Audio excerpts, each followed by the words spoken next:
So ngayon, pupunta naman kami sa Caledia Park at magluluto kami nung binili naming balinghoy.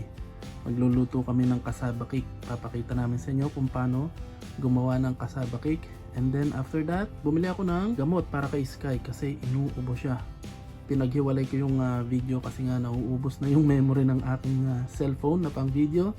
And next time, pupunta kami sa Caledia Park ng may araw kasi nung pumunta kami dito ay gabi, so hindi malinaw yung video o kumbaga madilim. Mas maganda siguro na araw pumunta o araw mag video para kitang kita yung view. Okay guys, nandito kami ngayon sa labas, papunta kami sa Caledia Park. Dito lang yan sa gilid.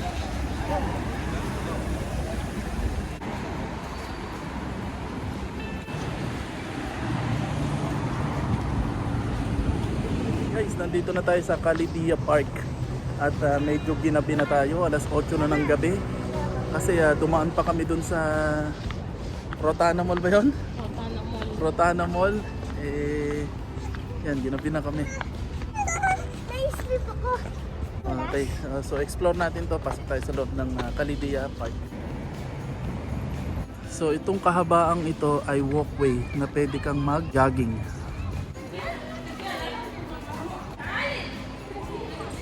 Pwede ka mag-jogging dito.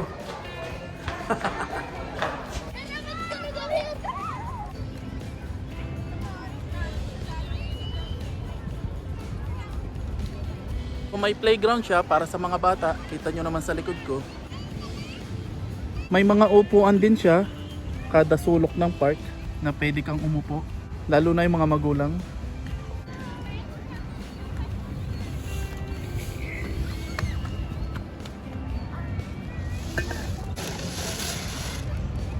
Upuan pa rin to. Tsaka yung may shades. Oh, meron din ditong fountain na pwede ka mag-relax. You know, nag-iiba't ibang kulay.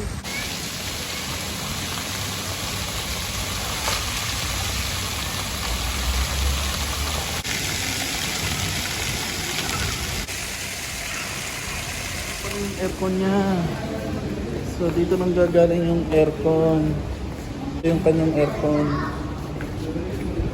Sa loob nitong Caledia Park, merong supermarket. Wow, malaking supermarket. Itong supermarket na to sa likod, merong Jude Cafe at saka Momoso.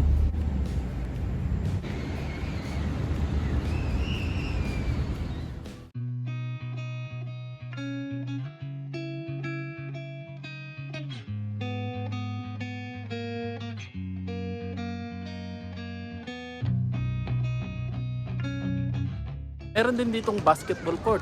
Yan o.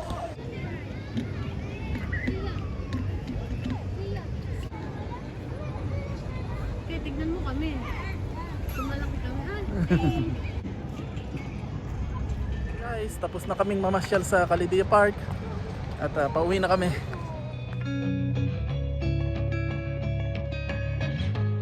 Okay guys, nandito na tayo sa bahay. So kararating lang namin at si Mrs. eto, ginagawa na niya yung sitaw para lulutuin namin. Kasama niya si Sky. So yun na nga ang pangyayari sa day off na ito ni Mrs. Sulit na naman ang aming araw kasi nakapunta kami sa dalawang lugar, Fruits and Vegetable Market and then Caledia Park. So paano guys, hanggang dito na lang yung aming video at huwag niyo pong kalimutan mag-like and subscribe sa aming channel. And see you na lang sa aming next na video. So bye-bye! Ito na yung kamoting kahoy na binili natin. Babalatan lang muna natin siya. Tapos ihayadyarin lang natin pagkatapos nating balatan. Ihayadyarin natin ito lahat.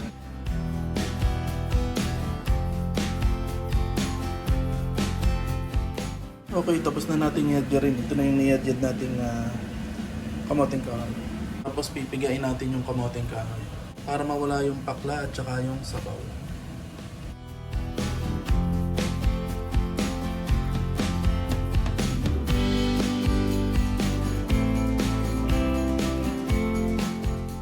Okay, piga na yung ating kamoting kahoy.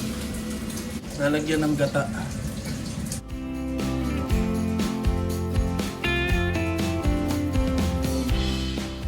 Tapos condensed milk, pampatamis.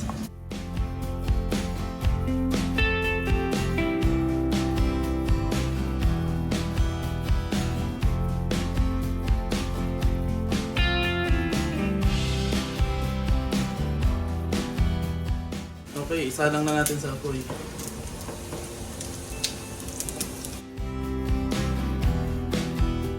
Haluin hanggang lumapot, hanggang sa matuyo.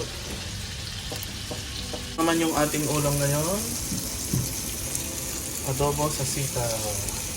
Kapag hindi pa matamis o kulang sa tamis, lagyan nyo ng konting asukal.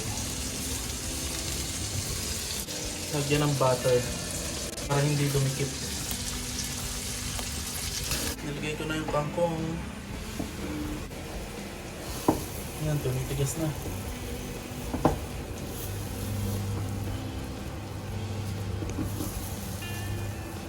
Ito na yung mahirap na parte pag matigas na.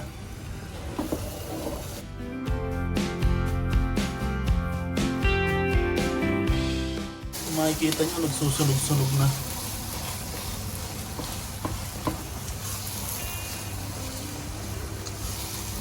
Guys, luto na ang ating cassava cake.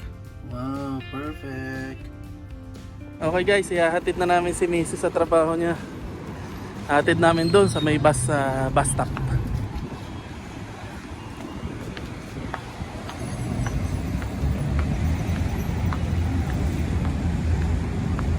Okay guys, nahatid na namin si Mama. At pupunta lang kami dito sa pharmacy kasi ibibili ko ng gamot si Sky. Inuubo kasi siya. May plema. Bili muna kaming gamot sa ubo na may plema.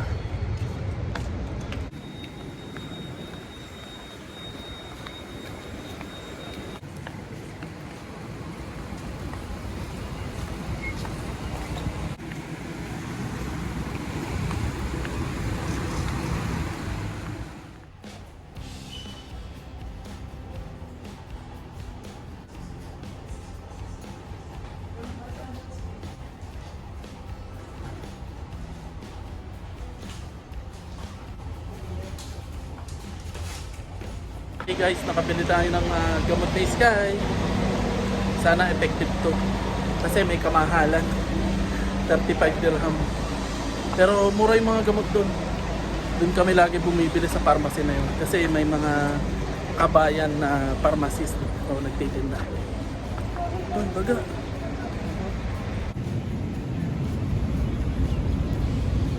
Guys, nandito na kami sa bahay ulit at painumin na natin ang gamot si Sky. Sabi kasi nung pharmacist, 3 beses niya kailangang uminom sa isang araw. So ngayon, mamayang hapon and then mamayang gabi bago siya matulog. Okay? So Sky, inom ka mo ng gamot.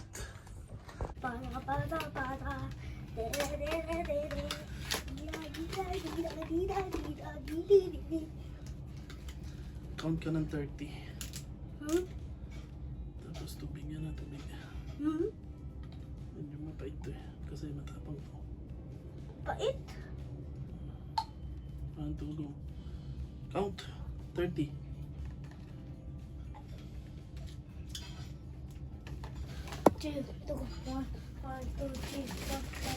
Ay, bye-bye na. Bye!